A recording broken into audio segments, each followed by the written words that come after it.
12.3 내란 사태 이후 지금까지 K-팝, 응원봉, 음박 담요들이 매일 밤 광장을 밝히고 있죠. 또 하나 우리가 주목해야 할 것이 광장을 채우는 다양한 시민들의 목소리인데요. 바로 이 광장의 목소리를 SNS로 알리는 분이 있습니다. 주인공이 바로 이지환 씨인데요. 전화로 만나보겠습니다. 나와 계시죠?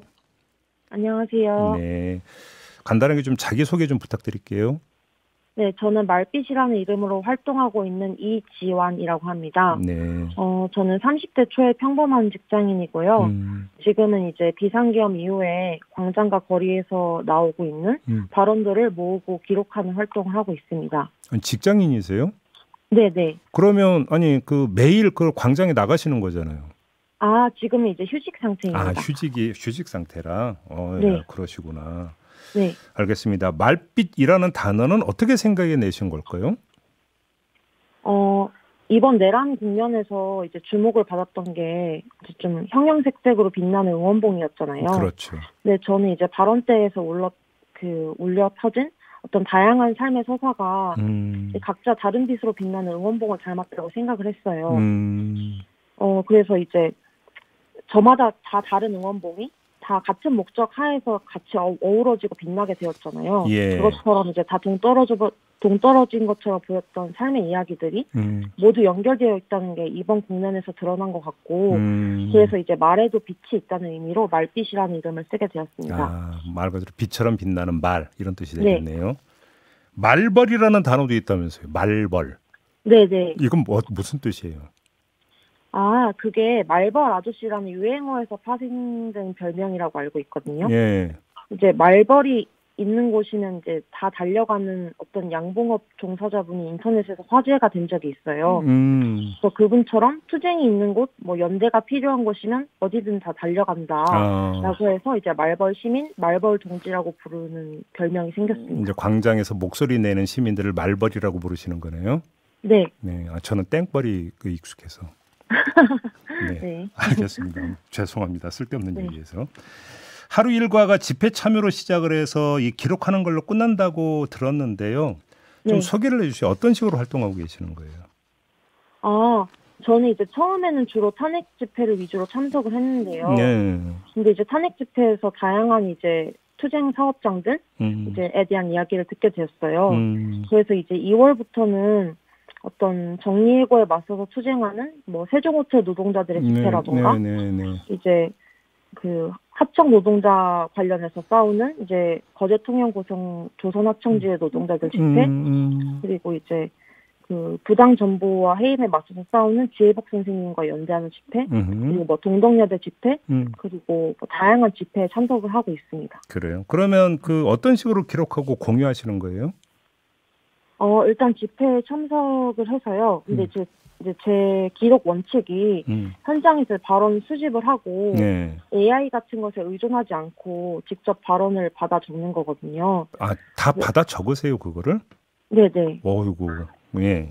그래서 간략하게 과정을 소개를 해드리면은 음, 일단 집회에 참가를 해서 발언자의 사진을 찍고 이제 발언 내용을 녹음을 하고요. 네. 집회가 이제 끝난 다음에는 녹취를 이제 하나하나 풀고 이제 가능하면 이제 발언 내용과 관련된 조사를 해요. 오호. 그래서 발언문을 게시할 때 그냥 발언문만 올리는 것보다 이제 음, 관련 사안에 대해서 제 나름대로의 설명을 이제 붙이거나 음, 발언의 요지를 대략적으로 이렇게 정리를 하면은 더 음. 많은 분들이 읽어주시더라고요. 네네네. 네, 그래서 그런 식으로 정리를 하고 있습니다. 그 시간 되게 오래 걸릴 것 같은데요.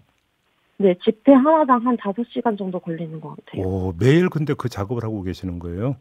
네, 네. 어, 그러면 그날의 기록으로 남길 발언들은 어떤 기준으로 고르시는 거예요? 그날의 기록을 남길 발언은 예를 들면은 어제, 그러니까 3월 20일 같은 경우에는 네. 그 총파업, 3월 27일 총파업을 예고한 양경수 위원장님의 발언이랑 그리고 한 성소수자분의 발언을 먼저 게시를 했어요. 음, 그래서 그런 식으로 지금 급박하게 돌아가는 정세와 관련해서 네. 중요한 발언, 그리고 또 광장 안에서도 소외되는 목소리들이 있다고 생각하거든요. 음흠. 그래서 그런 목소리를 우선적으로 기록을 하는 편입니다. 그러면 지금까지 기록하고 공유했던 발언 가운데 네. 가장 기억에 남는 건 어떤 거예요? 좀 예를 들어 주신다면. 예를 들면은 예. 저 개인적으로 굉장히 이제 가슴에 사무치는 발언이 있거든요. 어허. 그래서 얼마 전에 그 거통고 조선하청지의 김영수 지회장이 이제 그 하청 노동자의 처우 개선을 요구하면서 그 하나 빌딩 앞에 있는 CCTV 철탑에 올라가셨거든요. 네네네. 근데 올라가시기 직전에 이제 다 올라가실 걸 모르는 상황에서 마지막으로 하신 발언이 있어요. 근데 그게 굉장히 기억에 남더라고요. 어떤 발언이었는데요?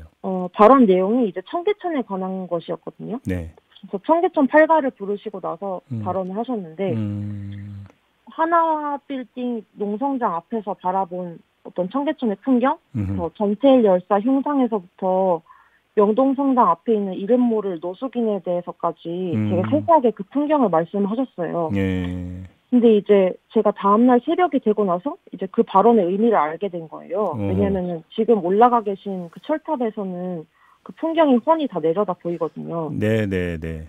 그래서 사실 저는 이런 발언이 항상 뭐 차별받았던 하청 노동자의 시각을 잘 보여준다고 생각하는 게 사실 지금이야 청계천이 데이트 명소지만 원래는 이제 가난의 풍경을 상징하는 곳이잖아요. 그렇죠. 예. 그래서 이제 그분한테는 지회장님한테는 어떤 청계천에 깊이 이렇게 새겨져 있는 어떤 가난의 흔적 혹은 뭐 저항의 역사 이런 게 계속 눈에 밟힌 것 같고 그래서 그런 가난의 풍경까지 다 짊어지고 고공에 올라가신 거 아닌가라는 생각을 이제 발언을 통해서 하게 됐습니다. 진짜 말씀하시니까 그렇네요. 청계천의 의미가 참 많이 바뀌었네요. 그 사이에. 네.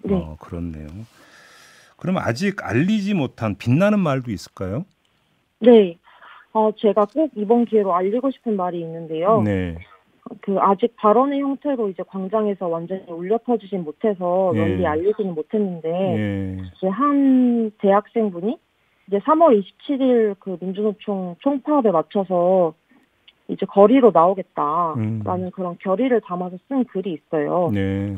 박세영님이라고 중앙대 2, 3학번이고 이제 금속노조 조합원이기도 한 분이 교수님께 보내는 메일 형식으로 글을 쓰셨는데 이제 굉장히 인상 깊더라고요. 그래서 그냥 일부만 간단히 빨리 읽어드리면은 교수님 안녕하세요. 저는 민주시민의 한 사람이자 민주노총 조합원의 한 사람으로서 3.27 국민 멈춤의 날에 동참하는 의미로 오늘 강의에 나가지 않을 예정입니다. 12월 3일 불법적으로 선포된 비상기한 포고령 1호에는 대학 휴교령 조항이 없었습니다.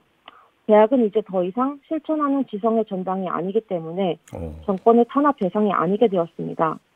이로 인해 이 땅의 대학 학부생으로서 모욕감이 들었습니다. 현 세대의 대학생들은 깨어있는 시민이었습니다. 그런 가치를 작금의 대학 공동체 안에서 다시금 살리고 싶습니다. 사회과학도로서 민주주의를 지키러 갑니다. 그래요? 교수님께 보내는 메일 형식으로 글을 쓰셨는데 이 글이 광장에서 많이 울려 퍼졌으면 좋겠습니다. 그러고 보니까 진짜로 포고령의 대학교 휴교 이 내용은 없었네요. 그러고 보니까. 네. 그렇군요. 알겠습니다. 이 최근 광장의 모습이 좀 이전과 좀 달라졌다고 느끼세요? 어떻습니까? 네, 저는 달라진 점이 좀 많다고 생각을 해요. 사실 이제 박근혜 퇴진 국면과 비교를 해볼 수밖에 없을 것 같아요. 사실 그때와 다른 점은 당시에는 어떤 광장의 목소리를 퇴진과 탄핵에 집중시켜야 된다는 분위기가 굉장히 강했거든요. 예, 맞아요. 그리고 사실 먹고 사는 실질적인 문제나 차별의 문제, 소수자의 문제는 이제 그 이후에, 그러니까 퇴진 이후, 탄핵 이후에 논의하자는 분위기가 강했던 것 같고, 어떤 촛불로의 단위화, 그게 바로 그런 분위기를 상징적으로 보여준다고 생각을 해요. 근데 사실 그런 실질적인 문제들, 먹고 사는 문제나 차별의 문제가 제대로 해결되지 못했잖아요.